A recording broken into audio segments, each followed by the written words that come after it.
Bonjour et bienvenue sur la chaîne Zone Bourse. Aujourd'hui, je vais reparler de la guerre commerciale puisque ça dure maintenant depuis des mois. Les Américains et les Chinois se répondent à coups d'augmentation de droits de douane et on est aujourd'hui où je tourne cette vidéo le 1er septembre et donc c'est une journée importante puisque Donald Trump impose une nouvelle hausse de tarifs. La hausse suivante aura lieu le 15 décembre 2019 et c'est toujours difficile de comprendre l'impact réel à la fois sur les entreprises et sur les consommateurs américains. Donc je vais prendre aujourd'hui l'exemple d'Apple. Mais avant de nous focaliser sur le créateur de l'iPhone, je vais faire un petit point sur l'évolution des droits de douane au cours des derniers mois. Alors la vague d'augmentation du 1er septembre, elle va être dure pour les consommateurs américains. Tout d'abord parce qu'on est en pleine rentrée scolaire, mais surtout parce que contrairement aux hausses précédentes, qui touchaient surtout les entreprises parce que c'était des métaux ou des machines, ce sont maintenant des produits de consommation qui sont directement vendus aux ménages et qui sont touchés avec des droits de douane qui vont passer de 10 à 15% sur à peu près 112 milliards de dollars d'importations américaines en provenance de Chine. Alors par exemple, plus des 3/4 des vêtements importés de Chine seront visés par le mouvement tarifaire de septembre et 45% des chaussures. Et JP Morgan a fait un calcul qui ne doit pas être évident à faire, mais ils ont calculé que sur un an, la facture serait d'à peu près 1000 $ par famille. Alors si on regarde maintenant l'évolution des droits de douane depuis 2018, en prenant ce qui est le plus simple, un chiffre moyen de droits de douane, on se rend compte que c'est pas juste une petite guéguerre, l'impact est réel. Donc en janvier 2018, on était à respectivement 3 et 8% de droits de douane moyens. Donc 3% pour les biens qui sont exportés de la Chine aux États-Unis et 8% pour les biens qui sont exportés des États-Unis à la Chine. Et de ces chiffres-là, donc de 3 et 8%, on est passé, ou plutôt on va passer à la fin de l'année, au 15 décembre 2019, à 24 et 26%. Donc on voit qu'à ces niveaux-là, l'impact est réel pour les consommateurs. Et parmi les plus grandes entreprises mondiales, donc on retrouve les GAFA, et parmi les GAFA, celle qui est le plus impactée, parce qu'elle est le plus implantée en Chine, c'est Apple. Et le fait qu'Apple soit très touché par ces hausses tarifaires, ça reste un problème pour les États-Unis parce qu'Apple, non seulement c'est la première ou la deuxième capitalisation mondiale, mais c'est surtout une entreprise emblématique avec des produits qui sont vraiment une vitrine pour les États-Unis. Donc en prenant des données Reuters, on va regarder quelle est l'évolution des droits de douane appliqués aux produits Apple. Donc depuis septembre 2018, les produits Apple qui étaient touchés donc par ces hausses de tarifs, c'était principalement des souris, des câbles. En fait, c'était surtout quelques accessoires un peu anecdotiques, mais la nouvelle hausse du 1er septembre est bien plus lourde.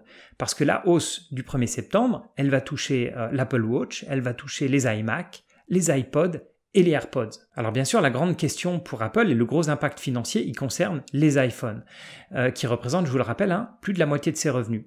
Et les hausses de tarifs vont commencer à toucher les iPhones lors de la vague du 15 décembre. Et pas seulement les iPhones, puisque ça va se mettre à toucher les iPads et les MacBooks, qui seront cette fois-ci imposés à 15%. Et puis l'incertitude, bien sûr, c'est de savoir comment Apple va gérer ça. Est-ce qu'ils vont augmenter leurs tarifs pour faire porter la hausse aux consommateurs ou bien absorber la hausse et ce sont l'entreprise et donc les actionnaires qui vont absorber ça en baissant les marges. Alors bien sûr, dans les deux cas, ça aura un impact sur le bénéfice, soit par une baisse des marges, comme je l'ai dit, soit par une baisse des ventes, puisque si on augmente les prix de vente, il y aura mécaniquement une baisse du nombre de ventes.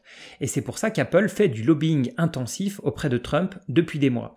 Et Tim Cook, le PDG d'Apple, il a dîné mi-août, le 16 août, avec Donald Trump dans le New Jersey et il a argumenté le fait que le principal bénéficiaire de cette guerre commerciale, ce serait en fait Samsung, donc l'entreprise coréenne, qui ne subit aucune augmentation de droits de douane. Et en fait, c'est pas seulement à cette réunion que Tim Cook fait du lobbying, il le fait de manière régulière depuis des mois parce qu'il est très inquiet par la guerre commerciale qui est menée par Donald Trump et c'est probablement une des raisons qui a poussé Trump le 13 août, donc 3 jours avant son dîner avec Tim Cook, à déplacer l'augmentation sur les iPhones et les MacBooks à mi-décembre. Et d'ailleurs, l'action, elle avait grimpé de 4% ce jour-là, comme on le voit sur le graphique, donc le 13 août, et de 2% le jour du dîner entre Trump et Cook. Mais en fait, ça ne fait que repousser l'échéance pour Apple. Parce que les ventes d'iPhone, elles pourraient diminuer de 6 à 8 millions d'unités en 2020, et ce qui baisserait en fait le bénéfice de 4% selon certains analystes. Mais on connaît Trump, il ne va pas s'arrêter avec juste pour quelques dîners avec des PDG, et ses tweets sont très clairs, comme on le voit ici. Ce qu'il aimerait faire, c'est rapatrier de la fabrication industrielle sur le sol américain. Alors bien sûr, une des solutions, ce serait effectivement pour Apple de déménager sa chaîne de production, mais je ne parle même pas de la déménager aux États-Unis, parce qu'on imagine l'impact sur les coûts de fabrication, mais la possibilité, ce serait de les déménager en Inde, par exemple, ou au Vietnam, qui est le pays qui profite le plus de cette guerre commerciale, parce qu'ils ont un accord de libre-échange avec les États-Unis. Et Apple a d'ailleurs demandé à ses sous-traitants une étude sur la faisabilité et les coûts pour basculer 30% de sa chaîne de fabrication en Inde. Et d'ailleurs, HP et Dell sont aussi en train d'étudier un déménagement de 30% de leur production qui sortirait de la Chine pour aller dans d'autres pays d'Asie du Sud-Est. Alors on s'est souvent focalisé au cours des derniers mois sur les produits qui vont de la Chine aux États-Unis parce que c'est le sens un peu normal du commerce, la Chine étant, on le sait bien, l'usine du monde entier pour produire des gros volumes à bas coût. Mais ce qu'on oublie aussi, c'est que cette guerre commerciale, elle a un gros impact sur l'économie chinoise qui est en train de ralentir. Or, la Chine, ça reste un débouché pour de nombreux produits, notamment américains et notamment ceux d'Apple, et donc les ventes d'Apple en Chine commencent à faiblir. Et là, on est un peu au cœur du problème pour les Américains, parce que ils ont eu tendance à oublier que les Chinois, c'était pas seulement des producteurs, mais aussi des consommateurs. Et depuis janvier, les exportations des États-Unis vers la Chine se sont effondrées de 20%, alors que les exportations de la Chine vers les États-Unis n'ont pas baissé, voire même ont un tout petit peu augmenté. Parce que si on va un peu au-delà de la situation actuelle du commerce entre les deux pays et qu'on voit un peu les tendances, en fait, Pékin et la Chine en général, ils inondent déjà le marché américain de produits chinois à bon marché de la même manière que ce qu'on voit en Europe. Et donc, les États-Unis, en fait, c'est pas un relais de croissance pour eux. Les relais de croissance pour les Chinois, ça reste l'Inde, ça reste l'Amérique latine et l'Afrique. Donc en fait, je ne vais pas dire que ce n'est pas une priorité, il faut qu'ils maintiennent leurs exportations aux États-Unis, mais ce n'est pas ça qui fera la croissance de la Chine de demain. Alors qu'à l'inverse, les entreprises américaines, elles ne peuvent pas faire l'impasse sur l'énorme marché qui est représenté par le 1,4 milliard de Chinois ou de consommateurs chinois.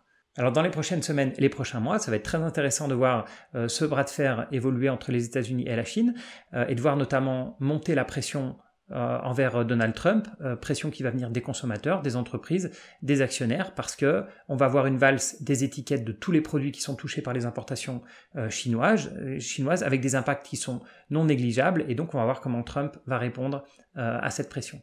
Merci beaucoup d'avoir regardé cette vidéo jusqu'au bout. N'oubliez pas de vous abonner, de liker, et les commentaires m'intéressent toujours énormément, et je les lis tous. Merci beaucoup, et à bientôt, au revoir.